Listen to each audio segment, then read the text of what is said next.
ಎಲ್ಲ ವೀಕ್ಷಕ ಬಂಧುಗಳಿಗೆ ನಮಸ್ಕಾರ. ನೀಲಾಂಜನ ಸಮಭಾಸಂ ರವಿಪುತ್ರಂ ಯಮಗ್ರಜಂ ಛಾಯಾ ಮಾರ್ತಾಂಡ ಸಂಭೂತಂ ತಂ ನಮಾಮಿ ಶನೇಶ್ವರಂ. ನೋಡಿ, ನೀಲಿ ಬಣ್ಣವನ್ನು ಹೊಂದಿರತಕ್ಕಂಥ ಶನಿದೇವನೇ ರವಿಯ ಪುತ್ರನೇ ಅಂತೇಳಿ ಒಂದು ಶ್ಲೋಕ ಬಹಳ ಸ್ಪಷ್ಟವಾಗಿ ಹೇಳ್ತದೆ. ಅಲ್ಲಿಗೆ ಅರ್ಥ ಏನು ಅಂತಂದರೆ, ನೀಲಿ ಬಣ್ಣವನ್ನು ಹೊಂದಿರತಕ್ಕಂಥವನು ಶನಿದೇವರು ಅನ್ನೋದು ಬಹಳ ಸ್ಪಷ್ಟವಾಗಿ ಅರ್ಥ ಆಗ್ತದೆ ನಮಗೆಲ್ರಿಗೂ. ಭಾಳ ಜನ ನೀಲಿ ಅಲ್ಲ ಕಪ್ಪು ಅಂತ ಭಾಳ ಜನ ಹೇಳ್ತಾರೆ. ಕಪ್ಪು ಕೂಡ ಹೌದು, ನೀಲಿ ಕೂಡ ಹೌದು. ಕಪ್ಪು ರಾಹುವಿನ ಬಣ್ಣ, ರಾಹುವಿನ ಇನ್ನೊಂದು ಮುಖವೇ ಶನಿದೇವರು. ಇದನ್ನು ನೀವೆಲ್ಲ ಅರ್ಥ ಮಾಡ್ಕೋಬೇಕು. ಅದಕ್ಕೆ ನೀಲಿ ಬೇರೆ ಅಲ್ಲ, ಕಪ್ಪು ಬೇರೆ ಅಲ್ಲ. ಇಲ್ಲಿ ವಿಶೇಷವಾಗಿರ್ತಕ್ಕಂತಹ ಈ ನೀಲಿ ಬಣ್ಣ, ಈ ಶನಿದೇವರು ಭಾಳ ವಿಶೇಷವಾಗಿ ಅನುಗ್ರಹಪೂರ್ವಕವಾಗಿ ಯಾರ ಜಾತಕದಲ್ಲಿ ಸ್ಥಿತನಾಗಿರ್ತಾನೆ ಅವರಿಗೆ ಅದ್ಭುತವಾಗಿರ್ತಕ್ಕಂಥ ಭೋಗ ಭಾಗ್ಯಗಳನ್ನು ಕೊಡ್ತಾನೆ ಅಂತ ಆಗಲೇ ಹೇಳಿದೆ. ಆದರೆ ಮೊದಲನೇ ಭಾಗದಲ್ಲಿ ಇರತಕ್ಕಂತಹ ಈ ಶನಿದೇವರ ಒಂದು ಉಪಟಳ ಕಷ್ಟಗಳು, ಕೋಟೆಗಳು ಅನುಭವಿಸಿದವರು ಹೇಳ್ತಾರೆ, ನನ್ನ ಶತ್ರುವಿಗೂ ಬೇಡ ಈ ಕಷ್ಟ ಅಂತ ಭಾಳ ಜನ ಹೇಳ್ತಾರೆ. ಅನುಭವಿಸಿದ್ರು. ಯಾಕಂದರೆ ಪ್ರತಿಯೊಬ್ಬನಿಗೂ ಆಯಾ ಗ್ರಾಚಾರಗಳು ಅನುಭವಪೂರ್ವಕವಾಗಿ ಕೆಲಸ ಮಾಡಿದಾಗ್ಲೇ ಅದರ ಫಲ ಗೊತ್ತಾಗೋದು, ಅದು ಬೆಲೆ ಗೊತ್ತಾಗೋದು. ಇಲ್ಲಾಂದ್ರೆ ಗೊತ್ತಾಗೋದಿಲ್ಲ ನಮಗೆ. ಶನಿದೇವರಂತೆ ನಮಗೇನು ತೊಂದರೆ ಕೊಟ್ಟಿಲ್ಲ, ಹೋಗ್ರಿ ನೀವು ಸುಮ್ಮನೆ ಹೇಳ್ತೀರ, ಕಷ್ಟಪಟ್ಟು ದುಡೀರಿ ಅಂತ ಭಾಳ ಜನ ಹೇಳ್ತಾರೆ. ಆದರೆ ಕಷ್ಟಪಟ್ಟು ಇಷ್ಟಪಟ್ಟು ದುಡಿದ್ರೂ ಕೂಡ ಇವತ್ತು ತುತ್ತು ಅನ್ನಕ್ಕೂ ಅವನು ಭಿಕ್ಷೆ ಎತ್ತಿಸ್ತಾನೆ ಅಂತಂದರೆ ಅದಕ್ಕೆ ಅಧಿಪತಿಯಾಗಿರ್ತಕ್ಕಂಥವನು ಶನಿದೇವರು. ಈ ಶನಿದೇವರು ಮಕರ ರಾಶಿ ಮತ್ತು ಕುಂಭ ರಾಶಿ, ಅದು ಕುಂಭ ಲಗ್ನ ಆಗಿರ್ಬೋದು, ಮಕರ ಲಗ್ನ ಆಗಿರ್ಬೋದು, ಇದಕ್ಕೆ ಅಧಿಪತಿಯಾಗಿರ್ತಕ್ಕಂಥ ಒಂದು ಗ್ರಹ. ಈ ಶನಿದೇವರು ಭಾಳ ವಿಶೇಷವಾಗಿ ಒಂದು ಮನೆಯನ್ನು ಒಂದು ಮನೆ ದಾಟೋಬೇಕಾದ್ರೆ 2.5 ವರ್ಷಗಳ ಕಾಲ ತಗೊಳ್ತಾನಂತೆ. ಎಷ್ಟು ವರ್ಷ? 2.5 ವರ್ಷಗಳ ಕಾಲ ಟೈಮ್ ತಗೊಳ್ತಾನಂತೆ. ಅಲ್ಲಿಗೆ ಆ 2.5 ವರ್ಷಗಳ ಕಾಲ ಅವನು ಎಷ್ಟು ಅದ್ಭುತವಾಗಿ ಸಂಚಾರ ಮಾಡ್ತಾನೆ ಅಂದರೆ ಮಂದಗತಿಯಿಂದ ನಡೀತಾನೆ. ಮಂದಗತಿ ಅಂದರೆ ನೀವು ಊಹಿಸ್ಕೊಳ್ಳೋಕ್ಕೆ ಸಾಧ್ಯ ಇಲ್ಲ. ಇದಕ್ಕೆ ಒಂದು ಉದಾಹರಣೆ ಅಂತಂದರೆ, ಯಾರ್ಯಾರು ಮಕರ ರಾಶಿಲಿದ್ದೀರಾ, ಯಾರ್ಯಾರು ಕುಂಭ ರಾಶಿಲಿದ್ದೀರಾ, ಅಥವಾ ಯಾರು ಕುಂಭ ಲಗ್ನದವ್ರು ಇರ್ತೀರಾ, ಅಥವಾ ಯಾರು ಮಕರ ಲಗ್ನದವ್ರು ಇದ್ದೀರಾ, ಬೆಳಗ್ಗೆ ಹೊತ್ತು ಬೇಗ ಎದ್ದೇಳೋದೇ ಇಲ್ಲ. ಎದ್ದೇಳೋದೇ 9 ಗಂಟೆ 10 ಗಂಟೆ. ಪ್ರತಿಯೊಂದಕ್ಕೂ ನಿಧಾನ ನಿಧಾನ ನಿಧಾನ, ಪ್ರತಿಯೊಂದು ನಿಧಾನ. ಒಂಥರ ಆಮೆಯ ನಡಿಗೆ ಮನಸ್ಥಿತಿ. ಏನೇ ಮಾಡಿದ್ರೂ ಅವರು ಎದ್ದೇಳೋದಿಲ್ಲ, ಏನೇ ಮಾಡಿದ್ರೂ ಚುರುಕಾಗೋದಿಲ್ಲ. ಬಹಳ ಸೋಂಬೇರಿತನ, ಬಹಳ ಆಲಸ್ಯತನ, ಬಹಳ ಮುಂಗೋಪ, ಬಹಳ ಕೋಪ. ಇವೆಲ್ಲ ಈ ಮಿಸ್ಅಂಡರ್ಸ್ಟ್ಯಾಂಡಿಂಗ್ ಮಾಡ್ಕೊಳ್ತಕ್ಕಂತಹ, ಅಪಾರ್ಥ ಮಾಡ್ಕೊಳ್ತಕ್ಕಂಥ ಲೆಕ್ಕಾಚಾರದಿಂದ ಈ ಮ್ಯಾನುಫ್ಯಾಕ್ಚರಿಂಗ್ ಡಿಫೆಕ್ಟ್ ಅಂತಕ್ಕಂತಹ ಈ ಶನಿದೇವರ ಮಕರ ಲಗ್ನ ಕುಂಭ ಲಗ್ನದಲ್ಲಿ ಹುಟ್ಟಿರ್ತಕ್ಕಂಥವ್ರು ಈ ಶನಿದೇವರ ಪ್ರಭಾವಕ್ಕೆ ಅತ್ಯಂತ ಗಾಢವಾಗಿ ಒಳಗಾಗಿರ್ತಾರೆ. ಅಂತಂದರೆ ಯಾರ್ಯಾರು ಕಾರ್ಯಕ್ರಮ ನೋಡ್ತಾ ಯಾರು ಮಕರ ಲಗ್ನ ಕುಂಭ ಲಗ್ನ ಹುಟ್ಟಿದ್ರೆ ಅವರೆಲ್ಲ ತಿಳ್ಕೊಬೇಕು, ಎಸ್ ನೀವು ಹೇಳ್ತಾ ಇರೋದು ಕರೆಕ್ಟು, ನಾನು ಏನು ಮಾಡಿದ್ರು 9 ಗಂಟೆ 10 ಗಂಟೆ ಮುಂಚೆ ಎದ್ದೇಳೋಕ್ಕಾಗಲ್ಲ ಅಂತಕ್ಕಂಥದ್ದು. ಕಾರಣ ಏನಂದರೆ ಆ ಪರಮಾತ್ಮನೇ ಅಷ್ಟು ಮಂದ ನಿಧಾನ ಅಂತಂದರೆ ಅವನ ಸೃಷ್ಟಿಯಲ್ಲಿ ಸೃಷ್ಟಿಸಲ್ಪಟ್ಟಿರ್ತಕ್ಕಂತಹ ನೀವು ಇನ್ನೆಷ್ಟು ಮಂದ ಆಗಬೇಕು. ನೀವು ಬೇಗ ಚುರುಕಾಗ್ಬಿಟ್ರೆ ಆ ಪರಮಾತ್ಮನಿಗೆ ಎಲ್ಲಿ ಬೆಲೆ ಇರ್ತದೆ. ಆದರೆ ಎಷ್ಟೋ ವಿಚಾರಗಳು ಕೂಡ ಈ ನಿಧಾನ ಮಂದಗತಿಯಿಂದ ಆಗೇನೆ ನಮ್ಮ ಜೀವನದಲ್ಲಿ ನೀವು ಮುನ್ನೇರೋದಕ್ಕೆ ನಾನು ಆಗಾಗ ಹೇಳ್ತಾ ಇರ್ತೀನಿ. 8, 17, 26 ತಾರೀಕಲ್ಲಿ ಯಾರು ಹುಟ್ಟಿರ್ತಾರ ಅವ್ರ ಜೀವನ ಎಲ್ಲ ಪ್ರಾರಂಭ ಆಗೋದೆ 35 ವರ್ಷದ ನಂತರ ಅಂತ. ಅಲ್ಲಿಗೆ ಜೀವನ ಪ್ರಾರಂಭ ಆಗೋದೆ 35 ವರ್ಷ ನಂತರ ಅಂದರೆ ಜೀವನ ಇನ್ನೆಷ್ಟು ಉದ್ದ ಇದೆ ಅಂತಂದರೆ ಎಷ್ಟೋ ಜನಕ್ಕೆ 35 ಲಾಸ್ಟ್ ಆಗ್ತದೆ, ಎಷ್ಟೋ ಜನಕ್ಕೆ 40 ಲಾಸ್ಟ್ ಆಗುತ್ತೆ, 45 ಲಾಸ್ಟ್ ಆಗುತ್ತೆ, 50 ಲಾಸ್ಟ್ ಆಗುತ್ತೆ, 55 ಲಾಸ್ಟ್ ಆಗ್ತದೆ. ಅಂದರೆ ಪರಿಪೂರ್ಣವಾದಂಥ ಆಯುಸ್ಸನ್ನು ಅವರು ಪಡೆಯೋದೇ ಇಲ್ಲ. ಯಾಕಂದರೆ ಆಯುಸ್ಸಿಗೂ ಅಧಿಪತಿಯಾಗಿರ್ತಕ್ಕಂಥ ಶನಿದೇವರು. ಕರ್ಮಕ್ಕೆ ಅಧಿಪತಿಯಾಗಿರ್ತಕ್ಕಂಥನು ಹೇಗೆ ಶನಿದೇವರಾಗಿರ್ತಾನೋ ಆಯುಸ್ಸಿಗೂ ಅಧಿಪತಿಯಾಗಿರ್ತಕ್ಕಂಥನು ಶನಿದೇವರೇ. ಅಲ್ಲಿಗೆ ಆ ಕರ್ಮದೇವತೆ ಅಂತಕ್ಕಂಥ ಶನಿದೇವರು ಇನ್ನೊಂದು ಮುಖ ಅಂತಂದರೆ ಅವನು ನೀತಿ ದೇವರು, ನ್ಯಾಯ ದೇವರು, ಧರ್ಮ ದೇವರು. ಈ ನ್ಯಾಯ ನೀತಿ ಧರ್ಮ ಎಲ್ಲಿರ್ತದೋ ಅಲ್ಲಿ ಶನಿದೇವರು ಪಾಸಿಟಿವ್ ಆಗಿರ್ತಾರೆ. ಇದನ್ನು ಬರೆದಿಟ್ಕೊಳ್ಳಿ. ಎಲ್ಲಿ ಅಕ್ರಮಗಳು, ಮೋಸಗಳು, ಜಂಜಾಟಗಳು, ದಗ ಕೋರತನ ಎಲ್ಲ ಎಲ್ಲಿರ್ತದೆ, ಕೊಲೆ ಸುಲಿಗೆ ಎಲ್ಲಿರ್ತದೆ, ಕಳ್ಳತನ ಸುಳ್ಳುತನ ಎಲ್ಲಿರ್ತದೋ ಅಲ್ಲಿ ಶನಿ ನೆಗೆಟಿವ್ ಆಗಿರ್ತಾನೆ, ನೆನ್ಪಿಟ್ಕೊಳ್ಳಿ. ಅದಕ್ಕೆ ಮೇಷ ರಾಶಿಯಲ್ಲಿ ಶನಿದೇವರು ನೆಗೆಟಿವ್ ಆಗಿರ್ತಾನೆ, ತುಲಾ ರಾಶಿಯಲ್ಲಿ ಶನಿದೇವರು ಪಾಸಿಟಿವ್ ಆಗಿರ್ತಾನೆ. ಇದನ್ನು ಅರ್ಥ ಮಾಡ್ಕೊಳ್ಳಿ. ಅವನ ಸ್ವಕ್ಷೇತ್ರ ಆದರೂ ಕೂಡ ಮೇಷ ತುಲಾ ರಾಶಿಯಲ್ಲಿ ಅಥವಾ ಮೇಷ ಲಗ್ನ ಅಥವಾ ತುಲಾ ಲಗ್ನದಲ್ಲಿ ಆ ಶನಿದೇವರೇನಾಗುತ್ತೆ ಪಾಸಿಟಿವ್ ನೆಗೆಟಿವ್ ಆಗಿ ಕೆಲಸ ಮಾಡ್ತಾನೆ. ಇಲ್ಲಿ ಈ ರೀತಿ ಎಲ್ಲ ಲೆಕ್ಕಾಚಾರಗಳನ್ನು ನಾವು ಯಾಕೆ ಹೇಳ್ತಿದ್ದೀವಿ ಅಂತಂದರೆ, ಒಂದು ರತ್ನದಾಣೆಯನ್ನು ಮಾಡ್ಕೋಬೇಕು ಅಂದಾಗ ಇವೆಲ್ಲ ಜ್ಞಾನ ಕೂಡ ನಮಗಾಗಿರಬೇಕು. ನೀಲ ಅಂತಕ್ಕಂತಹ ಅಮೋಘ ಅದ್ಭುತ ರತ್ನ, ವಜ್ರ ಎಷ್ಟು ನಾವು ಡೇಂಜರ್ ಅಂತ ಕರಿತೀವೋ ಅಷ್ಟೇ ಡೇಂಜರ್ ಆಗಿ ಕೆಲಸ ಮಾಡ್ತದೆ. ಯಾಕೆ ಅಂತ ನೀವೆಲ್ಲ ಕೇಳ್ಬೋದು. ಯಾಕಂದರೆ ಇವತ್ತು ಭಾಳಷ್ಟು ಜನ ಶನಿ ದಶೆಯೋ, ಅಷ್ಟಮ ಶನಿಯೋ, 7.5 ಅಥವಾ ಜನ್ಮ ಶನಿಯೋ, ಭಾಗ್ಯ ಶನಿಯೋ ಅಥವಾ ವರ್ಷ ಶನಿಯೋ, ಇಂಥ ಸಾಂದರ್ಭಿಕ ಸಂದರ್ಭಗಳಲ್ಲಿ ನಾವು ಶನಿಯ ಒಂದು ಪ್ರಖರತೆಯನ್ನು, ಶನಿಯ ಪ್ರಭಾವವನ್ನು ಕಮ್ಮಿ ಮಾಡೋದಕ್ಕೋಸ್ಕರ ನೀಲವನ್ನು ಧಾರಣೆ ಮಾಡ್ಕೊಂಬಿಡಿ ಅಂತ ಹೇಳ್ತಾರೆ. ಆದರೆ ಎಷ್ಟೋ ಜನಗಳಿಗೆ ಈ ನೀಲ, ಶನಿದೇವರು ಯಾರು, ಅವನ ಗುಣನಡತೆ ಏನು, ಅವನು ಮಾಡ್ತಕ್ಕಂಥ ಕೆಲಸ ಏನು, ಅವನ ಕಾರಕತ್ವ ಏನು, ಯಾವಾಗ ಯಾವ ಸಮಯದಲ್ಲಿ ಯಾವ ರಾಶಿಗೆ ಯಾವ ರೀತಿ ಪ್ರವೇಶ ಮಾಡಿದಾಗ ಯಾವ್ಯಾವ ಸಮಸ್ಯೆಗಳು ತಂದೋಡ್ತಾನೆ, ಅಥವಾ ಸಮಸ್ಯೆಗಳು ತಂದೊಂಡ ಸಂದರ್ಭದಲ್ಲಿ ನೀಲರತ್ನವನ್ನು ಧಾರಣೆ ಮಾಡ್ಕೊಂಡ್ರೆ ಆ ಸಮಸ್ಯೆ ಎಲ್ಲ ಬಗೆಹರಿದು ಬಿಡುತ್ತಾ ಅನ್ನೋದ್ರ ಬಗ್ಗೆ ಒಂದು ಚೂರು ಮಾಹಿತಿ ಇಲ್ಲ, ಜ್ಞಾನೋದಯ ಇಲ್ಲ. ಆದರೆ ನಮ್ಮಲ್ಲಿ ತಿಳ್ಕೊಡ್ತಕ್ಕಂತಹ ಅರ್ಧಂಬರ್ಧ ಜ್ಞಾನಿಗಳು, ವಿಜ್ಞಾನಿಗಳು ಏನು ಮಾಡ್ತಾರೆ, ಶನಿ ದೇಶ ನಡೀತಿದ್ಯಾ, ನೀಲ ಹಾಕೊಂಡ್ಬಿಡಪ್ಪ ಸರಿ ಹೋಗ್ಬಿಡುತ್ತೆ ಅಂತಾರೆ. ಅಲ್ಲಿಗೆ ತಪ್ಪು ಮಾಡಿದ್ದಕ್ಕೆ ಶಿಕ್ಷೆನೇ ಕೊಡದಿರ್ತಕ್ಕಂತಹ ಶನಿದೇವರನ್ನು ಒಂದು ನೀಲರತ್ನ ಅಂತಕ್ಕಂಥ ಲಂಚವನ್ನು ಕೊಟ್ಟು ಸರಿ ಮಾಡ್ಬೋದಾ? ಒಂದು ಸರಿ ಯೋಚನೆ ಮಾಡಿ ಕೂತ್ಕೊಂಡು. ಹೌದಾ ಅಲ್ವಾ? ತಪ್ಪನ್ನ ಸರಿ ಮಾಡೋಕ್ಕಂತಲೇ ಬಂದಿರತಕ್ಕಂಥವನು ಶನಿದೇವರು.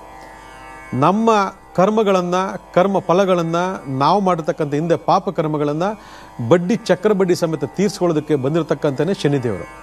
ಅವನ ಕಾಲಮಾನ ಬಂದಾಗ ಅವನು ತನ್ನ ಒಂದು ಪ್ರಭಾವದಿಂದ ನಿಮ್ಮನ್ನು ಸಮಸ್ಯೆಗಳ ಸುಲಿಗೆ ಸಿಕ್ಕಾಕ್ಸಿ ನಿಮ್ಮನ್ನು ಪರಿವರ್ತನೆಯನ್ನು ಮಾಡ್ತಾನೆ, ಶಿಕ್ಷೆಯನ್ನು ಕೊಟ್ಟು ಪರಿವರ್ತನೆಯನ್ನು ಮಾಡ್ತಾನೆ. ಇಂಥ ತಪ್ಪು ಯಾವತ್ತೂ ಮಾಡಬಾರ್ದು ಜೀವನದಲ್ಲಿ ಅಂಥೇಳಿ ಆ ಋಣಬಾಧೆ ಕಳೆದಕ್ಕೋಸ್ಕರನೇ ಹಲವಾರು ಕಷ್ಟಗಳನ್ನು, ದುಃಖಗಳನ್ನು, ದುಮ್ಮಾನಗಳನ್ನು ಕೊಟ್ಟು ಅವನು ಪರಿವರ್ತನೆ ಮಾಡ್ತಾನೆ. ಇಂಥ ಸಂದರ್ಭದಲ್ಲಿ ನೀವು ನೀಲರತ್ನ ಹಾಕೊಂಡ್ರೆ ಏನಾಗುತ್ತೆ? ಅಲ್ಲಿಗೆ ನೀಲರತ್ನ ಹಾಕೊಂಡಿದ್ದಾನೆ ಇವನು ನನ್ನ ಭಕ್ತ ಅಂತೇಳಿ ಆ ಶನಿದೇವರೇನಾದ್ರೂ ಸುಮ್ಮನೆ ಆಗ್ಬಿಡ್ತಾನ? ಶಿಕ್ಷೆ ಕೊಡೋದ್ರಿಂದ ತಪ್ಪಿಸ್ಕೊಂಡ್ಬಿಡ್ತಾನ, ಅಥವಾ ತಪ್ಪಿಸ್ಬಿಡ್ತಾನ, ಅಥವಾ ಅನುಗ್ರಹ ಕೊಡ್ತಾನ, ಅದೃಷ್ಟ ಕೊಡ್ತಾನ? ಯಾರಾದರೂ ಯೋಚನೆ ಮಾಡಿದ್ದೀರಾ? ಖಂಡಿತ ಅದೃಷ್ಟ ಕೊಡೋದಿಲ್ಲ. ಆ ತಪ್ಪಿಗೆ ಪ್ರಾಯಶ್ಚಿತ್ತ ಆಗಲೇಬೇಕು, ಇದು ನೆನ್ಪಿಟ್ಕೊಳ್ಳಿ. ನೀವು ಕರ್ಮದಶೆ ಅಂದರೆ ಶನಿ ದಶೆ ನಡೀತಕ್ಕಂಥ ಸಂದರ್ಭದಲ್ಲಿ, ಅದು ಯಾವುದೇ ಆಗಿರ್ಬೋದು, ಇಂಥ ಸಂದರ್ಭದಲ್ಲಿ ನೀಲವನ್ನು ಧಾರಣೆ ಮಾಡ್ಕೊಳ್ತಕ್ಕಂಥದ್ದು ಉರಿತಾ ಇರೋ ಬೆಂಕಿಗೆ ಪೆಟ್ರೋಲ್ನ ಹಾಕ್ದಾಗೆ. ನೆನಪು ಇಟ್ಕೊಳ್ಳಿ, ಉರಿತಾ ಇರೋ ಬೆಂಕಿಗೆ ಪೆಟ್ರೋಲ್ ಹಾಕ್ದಂಗೆ. ಭಾಳ ಜನ ತುಪ್ಪ ಹಾಕ್ದಂಗೆ ಅಂತಾರೆ, ತುಪ್ಪ ಹಾಕೊಂಡ್ರೆ ಅದು ದೈವ ಆಗ್ಬಿಡ್ತದೆ. ಆದರೆ ಉರಿತಾ ಇರೋ ಬೆಂಕಿಗೆ ಪೆಟ್ರೋಲ್ ಹಾಕ್ದಂಗೆ ಬಗ್ ಅಂತ ಅಂಟ್ಕೊಳ್ತದೆ. ಅಂದ್ರೆ ಅರ್ಥ ಮಾಡ್ಕೊಳ್ಳಿ, ಆ ಪ್ರಭಾವಗಳು ಇನ್ನಷ್ಟು ಜಾಸ್ತಿ ಆಗ್ತದೆ. ಶಿಕ್ಷೆಯಿಂದ ಯಾರು ತಪ್ಪಿಸೋಳಕ್ಕೆ ಸಾಧ್ಯನೇ ಇಲ್ಲ. ತಪ್ಪನ್ನು ತಿದ್ದುಕೊಂಡು ಪ್ರಾಯಶ್ಚಿತ್ತ ಮಾಡ್ಕೊಳ್ಳಿ, ಅದು ನಿಜವಾದಂತಹ ಒಂದು ಅದ್ಭುತ. ಹಾಗಾದರೆ ನೀಲವನ್ನು ಯಾರು ಧಾರಣೆ ಮಾಡಬೇಕು, ಯಾವಾಗ ಧಾರಣೆ ಮಾಡಬೇಕು? ನಿಮ್ಮಲ್ಲಿ ಒಂದು ಗೊಂದಲ ಹೇಳೋದು ಸಹಜ. ನೋಡಿ, ನಾನು ಆಗಲೇ ಒಂದು ಮಾತು ಹೇಳಿದೆ, ತುಲಾ ರಾಶಿಯಲ್ಲಿ ಶನಿ ಉಚ್ಚವಾಗಿರ್ತಾನೆ ಅಂತೇಳಿ. ಶನಿ ತುಲಾ ರಾಶಿಯಲ್ಲಿ ಉಚ್ಚವಾಗಿರ್ತಕ್ಕಂತಹ ಎಲ್ಲ ವ್ಯಕ್ತಿಗಳು ಕೂಡ ಭಾಳ ವಿಶೇಷವಾದಂತಹ ಈ ರತ್ನಧಾರಣೆಯನ್ನು ಮಾಡ್ಕೋಬೇಕು. ಆ ರೀತಿ ಮಾಡ್ಕೊಂಡಾಗ ತುಲಾ ರಾಶಿಯಲ್ಲಿ ಶನಿ ಜೊತೆಗೆ ರಾಹು ಸಂಯೋಗ, ಶನಿ ಜೊತೆಗೆ ಕೇತು ಸಂಯೋಗ, ಶನಿ ಜೊತೆಗೆ ಮಂಗಳದ ಸಂಯೋಗ, ಅಥವಾ ಶನಿ ಜೊತೆ ಸೂರ್ಯನ ಸಂಯೋಗ ಆಗಿದ್ದರೆ, ಶನಿಯ ಪ್ರಭಾವ ತಟಸ್ಥವಾಗಿದ್ದರೆ, ಶನಿ ಪ್ರಭಾವ ಕಮ್ಮಿ ಆಗಿದ್ದರೆ, ಆಗ ನಾವು ಅವನ್ನ ಬೂಸ್ಟ್ ಮಾಡೋದಕ್ಕೋಸ್ಕರ ಚೈತನ್ಯದಾಯಕ ಮಾಡುವ ಮುಖಾಂತರ ನಾವು ರತ್ನಧಾರಣೆ ಮಾಡಿಕೊಂಡು ಆ ಕೆಲಸವನ್ನು ಮಾಡಬೇಕೇ ಹೊರತು ಅವನು ನೆಗೆಟಿವ್ ಆಗಿರ್ತಂಥ ಸ್ಥಳದಲ್ಲಿ ಕೂತ್ಕೊಂಡು ನೆಗೆಟಿವ್ ಆಗಿದ್ದ ರತ್ನವನ್ನು ನೆಗೆಟಿವ್ ಆಗಿ ಹಾಕೊಂಡ್ರೆ ಏನಾಗ್ತದೆ, ನಮಗೆ ಇಡೀ ಜೀವನ ಆಗುತ್ತೆ, ನೆಗೆಟಿವ್ ಆಗಿಬಿಡ್ತದೆ. ಅದಕ್ಕೆ ಎಷ್ಟೋ ಜನ ನೀರು ಹಾಕೊಂಡಾದ್ಮೇಲೆ ಭಾಳಷ್ಟು ಕಷ್ಟ ನಷ್ಟಗಳಿಗೆ ಒಳಗಾಗಿದ್ದಾರೆ, ದುಃಖ ದುಮ್ಮಾನಗಳಿಗೆ ಒಳಗಾಗಿದ್ದಾರೆ, ಆಕ್ಸಿಡೆಂಟ್ ಆಗೋಗಿದೆ, ಆರೋಗ್ಯ ಹಾಳಾಗೋಗಿದೆ, ಆಪರೇಷನ್ಗಳಾಗೋಗಿದ್ದಾವೆ, ಡೆತ್ಗಳಾಗೋಗಿದ್ದಾವೆ. ಅದರಿಂದ ವಜ್ರದಷ್ಟೇ ಅಪಾಯಕಾರಿ ಈ ನೀಲ. ಅದರಿಂದ ಎರಡು ವಜ್ರವನ್ನು ಅಷ್ಟೇ ನೀಲವನ್ನು ಅಷ್ಟೇ ಬಹಳ ಬಹಳ ಕೂಲಂಕಷವಾಗಿ ಚೆಕ್ ಮಾಡಿಕೊಂಡು ನಾವು ಧಾರಣೆ ಮಾಡ್ಕೋಬೇಕು. ಆದರೆ ನಾವು ಎಲ್ಲೋ ಎಡವಿದ್ರೆ ಮಾತ್ರ ಮತ್ತೆ ನಾವು ಹಲವಾರು ಸಮಸ್ಯೆಗಳ ಸುಳಿಗೆ ಸಿಕ್ಕಾಕೊಂಡ್ಬಿಡ್ತೀವಿ. ಅದಕ್ಕೋಸ್ಕರನೇ ಜಾತಕದ ಪರಿಶೀಲನೆ ಭಾಳ ಇಂಪಾರ್ಟೆಂಟು. ಅಯ್ಯೋ ಜಾತಕ ಇಲ್ಲ, ಡೇಟ್ ಆಫ್ ಬರ್ತ್ ಇಲ್ಲ, ಏನು ಮಾಡೋದು, ನಾನು ಈ ಥರ ಹಾಕೊಂಡ್ಬಿಟ್ಟಿದ್ದೀನಿ ಅಂತಂದರೆ ಖಂಡಿತ ನೀಲ ಹಾಕೋಬೋದು, ಎಲ್ಲರೂ ನೀಲ ಹಾಕೋಬೋದು. ಅದನ್ನು ಹೇಳ್ತೀನಿ ಕೇಳಿ, ಪ್ರತಿಯೊಬ್ಬರು ನೆಗೆಟಿವ್ ಆಗಿರಲಿ ಪಾಸಿಟಿವ್ ಇರಲಿ ಎಲ್ಲರೂ ನೀಲ ಧಾರಣೆ ಮಾಡ್ಬೋದು. ಎಲ್ರಿಗೂ ಆಶ್ಚರ್ಯ ಆಗ್ಬೋದು, ನಿಮಗೂ ಆಶ್ಚರ್ಯ ಆಗ್ತದೆ, ಬಹುಶಃ ಎಲ್ರಿಗೂ ಆಶ್ಚರ್ಯ ಆಗ್ಬೋದು. ಹೌದು, ಎಲ್ಲರೂ ನೀಲ ಹಾಕೋಬೋದು. ಆದರೆ ಮಾತು ಕೊಡಬೇಕು ಯಾರಿಗೆ? ಶನಿದೇವರಿಗೆ. ಈ ನೀಲವನ್ನು ನನ್ನ ಒಂದು ದೇಹದಲ್ಲಿ ನಾನು ಧಾರಣೆ ಮಾಡ್ತಾ ಇದ್ದೀನಿ.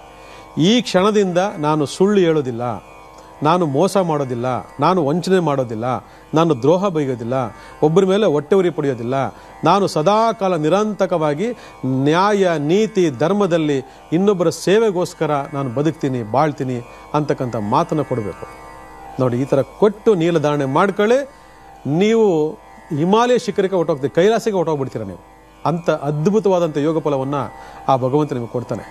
ಯಾಕಂದರೆ ಅವನು ಕೇಳೋದು ಅದನ್ನೇ. ಅವನು ಕೇಳೋದೇ ಸನ್ಮಾರ್ಗವನ್ನು, ದುರ್ಮಾರ್ಗವನ್ನೆಲ್ಲ. ದುರ್ಮಾರ್ಗದಲ್ಲಿ ನಡೆದಿದ್ದು ನೀವು ನೀಲಧಾರಣೆ ಮಾಡ್ಕೊಂಡ್ರೆ ನೀವು ನಿಜವಾದ ಕೈಲಾಸ ಸೇರ್ಕೋತೀರ. ಆದರೆ ಸನ್ಮಾರ್ಗದಲ್ಲಿ ನಡ್ಕೊಂಡು ನ್ಯಾಯ ನೀತಿ ಧರ್ಮದಿಂದ ಬದುಕಿದ್ರೆ, ಇನ್ನೊಬ್ಬರಿಗೆ ಒಳ್ಳೆಯದನ್ನು ಬಯಸಿದ್ರೆ ಅವನು ಸ್ವರ್ಗದಂಥ ಕೈಲಾಸವನ್ನು ತೋರಿಸ್ತಾನೆ. ಈ ರೀತಿ ಹಲವಾರು ವಿಚಾರಗಳು ನಮ್ಮಲ್ಲಿದ್ದಾವೆ. ಇದು ಒಂದು ಪಾಯಿಂಟಿಂದ ನೀವೆಲ್ಲ ಅರ್ಥ ಮಾಡ್ಕೋಬೇಕು, ನೀಲಧಾರಣೆ ಮಾಡಬೇಕಾ ಮಾಡಬಾರ್ದಾ ಅಂತೇಳಿ.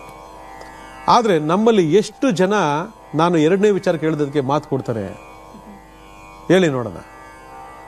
ಅದಕ್ಕೆ ಪ್ರತಿಯೊಂದು ಗ್ರಹಗತಿಗಳು ಸೂರ್ಯನಿಂದ ಹಿಡಿದು ಮಂಗಳನವರು ಕೂಡ ಅದರದೇ ಆದಂಥ ಕಾರಕತ್ವಗಳಿದ್ದಾವೆ. ಭಗವಂತ ಅವುಗಳನ್ನು ಸುಮ್ಮನೆ ಸೃಷ್ಟಿ ಮಾಡಿಲ್ಲ. ಆ ಗ್ರಹಗತಿಗಳು ನಮ್ಮನ್ನು ಆಳ್ತಿದ್ದಾವೆ. ಆ ಗ್ರಹಗತಿಗಳು ನಾವು ಹುಟ್ಟುತ್ತೀವಿ, ಆ ಗ್ರಹಗಳ ಜೊತೆನೇ ಬದುಕ್ತೀವಿ, ಆ ಗ್ರಹಗತಿಗಳ ಪ್ರಭಾವದಲ್ಲೇ ನಾವು ಬದುಕ್ತಾ ಇರ್ತೀವಿ. ಆದರೆ ಎಲ್ಲೋ ಒಂದು ಕಡೆ ನಮ್ಮ ತಪ್ಪಿಗೆ ಶಿಕ್ಷೆಯನ್ನು ಕೂಡ ನಾವು ಪಡಿತಾ ಇರ್ತೀವಿ. ಆ ಶಿಕ್ಷೆಯನ್ನು ಕೊಡ್ತಕ್ಕಂಥನು ಇದೇ ಶನಿದೇವರು. ಆಗಿದ್ದಾಗ ನಾವು ಅದರಿಂದ ತಪ್ಪಿಸ್ಕೊಳ್ಬೇಕು ಅಂತಿದ್ದು ನಾವು ದೃಢವಾದ ಮನೋಸಂಕಲ್ಪ ಮಾಡಿದ ಮೇಲೆ ನಾವು ಈ ನೀಲವನ್ನು ಧಾರಣೆ ಮಾಡಿಕೊಂಡು ನಾವು ಸತ್ಫಲಗಳನ್ನು ಪಡ್ಕೊಂಡು ನಾವು ಎಲ್ಲ ರೀತಿಯ ಅಭಿವೃದ್ಧಿಯನ್ನು ಮಾಡ್ಬೋದು. ಯಾಕಂದರೆ ಕರ್ಮದೇವತೆ ಅಂತಕ್ಕಂಥನು ಶನಿದೇವರು. ಕರ್ಮದೇವತೆ ಅಂದರೆ ಉದ್ಯೋಗ ಅಂತ ಹೇಳ್ತೀವಿ. ಉದ್ಯೋಗಕ್ಕೆ ಅಧಿಪತಿಯಾಗಿರ್ತಕ್ಕಂಥನೇ ಶನಿದೇವರು. ಅದಕ್ಕೆ ಉದ್ಯೋಗಕ್ಕೆ ಕಾರಕತ್ವವಾಗಿರ್ತಕ್ಕಂಥನು ಶನಿದೇವರು ಅಂತಂದಾಗ ಆ ಉದ್ಯೋಗ, ವ್ಯವಹಾರ, ವ್ಯಾಪಾರ ಇದೆಲ್ಲದ್ರ ಕಡೆ ಕೂಡ ಇವನ ಪ್ರಭಾವ ಇದ್ದೇ ಇರ್ತದೆ. ಶ್ರಮಕ್ಕೆ ಸಂಬಂಧಪಟ್ಟಿರ್ತಕ್ಕಂಥವನು ಶನಿದೇವರು. ಶ್ರಮ ಅಂದರೆ ಶನಿದೇವರು. ಅಲ್ಲಿಗೆ ಈ ರೀತಿ ಎಲ್ಲ ಒಂದು ಲೆಕ್ಕಾಚಾರಗಳು, ಆ ಲೆಕ್ಕಾಚಾರ ಇದ್ದಂದಾಗ ನಾವು ಏನೋ ತಪ್ಪಿಸ್ಕೋಬೇಕು, ಏನೋ ಮಾಡ್ಕೋಬೇಕು ಅಂದರೆ ಖಂಡಿತ ಸಾಧ್ಯ ಇಲ್ಲ.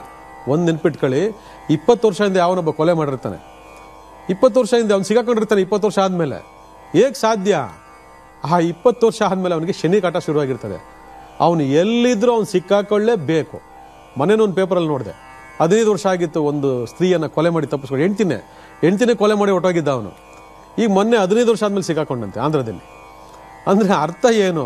ಅವ್ರು ಏನು 15 ವರ್ಷ ಹುಡುಕ್ತಾರಲ್ಲ ನಿಮ್ಮನ್ನು, ಆ ಹುಡುಕೋ ಥರ ಒಂದು ಸೃಷ್ಟಿ ಆಗ್ತದೆ. ಆ ಹುಡುಕುವಂಥ ಸೃಷ್ಟಿ ಆದಾಗ ನೀವು ಸಿಕ್ಕಾಕೊಳ್ತಕ್ಕಂಥ ಒಂದು ಸಂದರ್ಭ, ಪರಿಸ್ಥಿತಿ ಭಗವಂತ ತರ್ಕೊಡ್ತಾನೆ. ಅದಕ್ಕೆ ತಪ್ಪು ಮಾಡಿ ಯಾರೂ ತಪ್ಪಿಸ್ಕೊಳ್ಳೋಕೆ ಸಾಧ್ಯನೇ ಇಲ್ಲ. ಮೋಸ ಮಾಡಿ, ವಂಚನೆ ಮಾಡಿ, ದ್ರೋಹ ಬಗೆದು ಇನ್ನೊಬ್ಬರನ್ನ ಹಾಳು ಮಾಡಿ ತಪ್ಪಿಸ್ಕೊಳ್ಳೋಕ್ಕೆ ಸಾಧ್ಯನೇ ಇಲ್ಲ ಈ ಪ್ರಪಂಚದಲ್ಲಿ.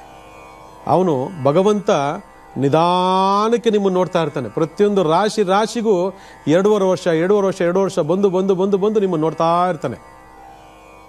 ಅದಕ್ಕೆ ಒಂದು ರಾಶಿ 12 ರಾಶಿಗಳನ್ನ ದಾಟೋದಕ್ಕೆ ಆ ಭಗವಂತನಿಗೆ 36 ವರ್ಷ ಬೇಕಂತೆ. 36 ಇಯರ್ಸ್. ಅಂದರೆ ಒಂದೊಂದು ರಾಶಿಯ ಗೋಚಾರದಲ್ಲೂ ನೀವು ನಿಮ್ಮ ಬದುಕನ್ನು ಕಾಣ್ತಿದ್ದಾಗ 36 ವರ್ಷಗಳ ಕಾಲ ಅವನು ಸಂಚಾರ ಮಾಡಿ ಮಾಡಿ ಮಾಡಿ ನಿಧಾನಕ್ಕೆ ನಿಮ್ಮನ್ನು ಗಮನಿಸ್ತಾ ಇರ್ತಾನೆ. ಅದಕ್ಕೆ ಭಗವಂತನಿಗೆ ನಿಧಾನ ಮಂದಗತಿಯ ಒಂದು ಚಲನೆಯನ್ನು ಕೊಟ್ಟಿದ್ದಾನೆ, ಸುಮ್ಮನೆ ಕೊಟ್ಟಿಲ್ಲ. ಸೃಷ್ಟಿ ನಿಯಮನ ಅರ್ಥ ಮಾಡ್ಕೊಳ್ಳಿ ಎಲ್ಲರೂ. ಕೆಲವು ಟೈಮಲ್ಲಿ ಶನಿದೇವರು ಒಂದು ರಾಶಿ ಬಂದಾಗ ವಕ್ರ ಆಗ್ಬಿಡ್ತಾನೆ. ಆ ವಕ್ರ ಆದಾಗ ಏನು ಮಾಡ್ತಾನೆ? ವಾಪಸ್ ಬಂದು ನೋಡ್ಬಿಟ್ಟು ಹೋಗ್ತಾನಂತೆ. ನೀಲವನ್ನು ಧಾರಣೆ ಮಾಡಬೇಕು ಅಂತಿದ್ರೆ ನಾನು ಹಿಂದೆ ಹೇಳಿದಂಥ ನೀತಿ ನಿಯಮ ಕಟ್ಟಪ್ಪಣೆಗಳನ್ನು ಬಹಳ ನಿಖರವಾಗಿ ಸತ್ಯವಾಗಿ ನೀವೆಲ್ಲ ಫಾಲೋ ಮಾಡಬೇಕು. ಇಲ್ಲಾಂದರೆ ಅದನ್ನು ಹಾಕೋದಕ್ಕೆ ಹೋಗಬೇಡಿ, ಅದರಿಂದ ದೂರ ಇರಿ. ಯಾಕಂದರೆ ಮಾತು ಕೊಟ್ಟಾಗಿ ನಡ್ಕೊಳ್ಳೋದು ಈ ಕಲಿಯುಗದಲ್ಲಿ ಅಷ್ಟು ಸುಲಭ ಅಲ್ಲ. ಎಲ್ಲಾದರೂ ಒಂದು ಕಡೆ ಯಾಮಾರ್ತು ಮೋಸ ಹೋದ್ವಿ ಅಂತಂದರೆ ಇಡೀ ಜೀವನಕ್ಕೆ ಬೆಲೆ ತೆರಬೇಕಾಗ್ತದೆ. ಅದರಿಂದ ಎಚ್ಚರವಿರಲಿ. ಇನ್ನು ನೀಲ ಧಾರಣೆ ಮಾಡಬೇಕು ಅಂದಾಗ ಯಾವ ರೀತಿ ಪೂಜೆ ಮಾಡಿ ನಾವು ಧಾರಣೆ ಮಾಡ್ಕೋಬೇಕು? ಒಂದು ಶಿವನ ಫೋಟೋವನ್ನು ತಗೊಳ್ಳಿ. ಶಿವನ ಫೋಟೋ ಅಥವಾ ಶಿವನ ವಿಗ್ರಹದ ಮುಂದೆ ನೀಲಿ ಬಟ್ಟೆಯನ್ನು ಹಾಕ್ಕೊಂಡು ಅದರ ಮೇಲೆ ಶುದ್ಧೀಕರಿಸಿದ ನೀಲ ರತ್ನವನ್ನು ಇಟ್ಟು ಅದಕ್ಕೆ ನೀವೇನು ಮಾಡಬೇಕು? ಓಂ ಶಂ ಶನೇಶ್ಚರಾಯ ನಮಃ ಅಂತಕ್ಕಂಥ ಮಂತ್ರದಿಂದ ನೀವು ಈ ಅಕ್ಷತೆ ಕಾಳಿನಿಂದ ಅದಕ್ಕೆ ಅರ್ಚಿಸಿ, ನೀಲಿ ಹೂಗಳಿಂದ ಅದಕ್ಕೆ ಅರ್ಚಿಸಿ ಭಯಭಕ್ತಿಯಿಂದ ಪೂಜೆಯನ್ನು ಮಾಡಿ ನೈವೇದ್ಯಕ್ಕಾಗಿ ಪಾಯಸವನ್ನು ಇಟ್ಟು ನೈವೇದ್ಯವನ್ನು ಕೊಟ್ಟು ಆನಂತರ ನೀವೇನು ಮಾಡಬೇಕು? ಧಾರಣೆ ಮಾಡ್ಕೋಬೇಕು. ಧಾರಣೆ ಮಾಡ್ಕೊಳ್ತಕ್ಕಂತಹ ಸಮಯ ಯಾವುದು ಅಂದರೆ ಶನಿವಾರ ದಿವಸ ಶುಕ್ಲ ಪಕ್ಷ ಇರಬೇಕು. ಶನಿ ಹೋರೆ ಅಂದರೆ ಸೂರ್ಯೋದಯ ಸಮಯದಲ್ಲಿ ಅದನ್ನು ಧಾರಣೆ ಮಾಡ್ಕೋಬೇಕು. ಉತ್ತರಾಭಿಮುಖವಾಗಿ ನಿಂತು ಧಾರಣೆ ಮಾಡಿಕೊಂಡು ಈ ಮಿಡ್ಲ್ ಫಿಂಗರ್, ಇದಕ್ಕೆ ಸೂರ್ಯನ ಬೆರಳು ಅಂತ ಹೇಳ್ತೀವಿ. ಈ ಸೂರ್ಯನ ಬೆರಳು ಶನಿಯ ಬೆರಳು. ಈ ಶನಿಯ ಬೆರಳಿಗೆ ನೀವೇನು ಮಾಡಬೇಕು? ಆ ಒಂದು ನೀಲ ರತ್ನವನ್ನು ಧಾರಣೆ ಮಾಡ್ಕೋಬೇಕು. ಧಾರಣೆ ಮಾಡ್ಕೊಂಡ್ಮೇಲೆ 7 ದಿನಲಾಗಲೇ ನ್ಯಾಯ ನೀತಿ ಧರ್ಮದಿಂದ ನಡ್ಕೊಂಡ್ಬಿಟ್ರೆ ಅದ್ಭುತವಾಗಿರ್ತಕ್ಕಂಥ ಯೋಗ ಭಾಗ್ಯಗಳನ್ನು ಕೊಡ್ತಾನೆ, ಸಿರಿ ಸಂಪತ್ತನ್ನು ಕೊಡ್ತಾನೆ, ಉದ್ಯೋಗಾವಕಾಶಗಳನ್ನು ಕೊಡ್ತಾನೆ, ಒಳ್ಳೆ ಸ್ಥಾನಮಾನಗಳನ್ನು ಕೊಡ್ತಾನೆ, ಗೌರವವನ್ನು ಕೊಡ್ತಾನೆ, ರಸ್ತೆ ಅಪಘಾತಗಳಿಂದ ನಿಮ್ಮನ್ನು ಪಾರು ಮಾಡ್ತಾನೆ, ಕಳ್ಳರ ಭಯದಿಂದ ನಿಮ್ಮನ್ನು ಪಾರು ಮಾಡ್ತಾನೆ, ಕೊಲೆಗುಡುಕರ ಭಯದಿಂದ ಪಾರು ಮಾಡ್ತಾನೆ, ಶತ್ರುಗಳು ಧ್ವಂಸವಾಗ್ತಾರೆ, ನಾಶವಾಗ್ತಾರೆ. ನೋಡಿ, ನೀಲ ಯಾರ ಕೈನಲ್ಲಿ ಬಹಳ ಅದ್ಭುತವಾಗಿರ್ತದೆ, ಅವ್ರ ಕಡೆ ಯಾರೂ ಕೇಡು ಬಯಸೋದು ಸಾಧ್ಯನೇ ಇಲ್ಲ. ಯಾರಾದರೂ ಕೇಡು ಬಯಸಿ ಶುರು ಆದರೆ ಅವ್ರಿಗೇ ರಿಟರ್ನ್ ಹೊಡೆದ್ಬಿಡ್ತದೆ. ಇದು ನಿಚ್ಚಳವಾದಂಥ ಸತ್ಯ.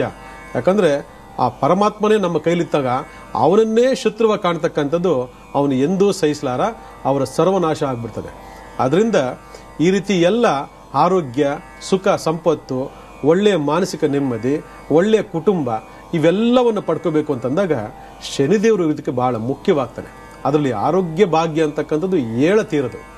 ಅನಾರೋಗ್ಯ ಭಾಗ್ಯಕ್ಕೆ ಶನಿಯೇ ಬಹಳ ಮುಖ್ಯವಾದಂತಹ ಕಾರಣಕರ್ತ ಅಂತಂದ್ರೆ ಒಂದ್ಸರಿ ಜಾತಕ ತೆಗೆದು ನೋಡ್ಕೊಳ್ಳಿ. ಆದರೆ ಆ ಆರೋಗ್ಯವನ್ನು ಸಂಪೂರ್ಣವಾಗಿ ಕೊಡಬೇಕು ಅಂತಂದಾಗ ಈ ಶನಿದೇವರು ನಮಗೆ ಭಾಗ್ಯದಲ್ಲಿರಬೇಕು. ದೌರ್ಭಾಗ್ಯದಲ್ಲಿದ್ದರೆ ನಮ್ಮನ್ನು ನಾಶ ಮಾಡ್ತಾನೆ. ಅದೇ ಭಾಗ್ಯ ಸ್ಥಾನದಲ್ಲಿದ್ದರೆ ನಮಗೆ ಅದ್ಭುತವಾಗಿರ್ತಕ್ಕಂಥ ಆರೋಗ್ಯ ಭಾಗ್ಯವನ್ನು ಕೊಡ್ತಾನೆ. ಆದರೆ ನಾವು ಇದ್ಯಾವುದನ್ನೂ ನೋಡಿಕೊಳ್ಳದೆ ನಾವು ನಮ್ಮ ಇಷ್ಟ ಬಂದಂಗೆ ನಾವು ನಡ್ಕೊಳಕ್ ಹೋದ್ರೆ ಖಂಡಿತ ಸಾಧ್ಯ ಇಲ್ಲ. ಅದರಿಂದ ನೀಲಧಾರಣೆಯನ್ನು ಮಾಡ್ಕೋಬೇಕು ಅಂದಾಗ 1000 ಸರಿ ಯೋಚನೆ ಮಾಡಿಕೊಂಡು ಈ ರೀತಿ ನೀತಿ ನಿಯಮಗಳನ್ನ ಅಳವಡಿಸ್ಕೊಂಡು ಧಾರಣೆ ಮಾಡಿಕೊಂಡು ನ್ಯಾಯ ನೀತಿ ಧರ್ಮ ಮಾರ್ಗದಲ್ಲಿ ಹೋಗಿ ಒಳ್ಳೆಯದನ್ನೇ ಬಯಸಿ ನಿಮಗೆ ಖಂಡಿತ ಒಳ್ಳೆಯದಾಗ್ತದೆ. ಒಳ್ಳೆಯದಾಗಲಿ.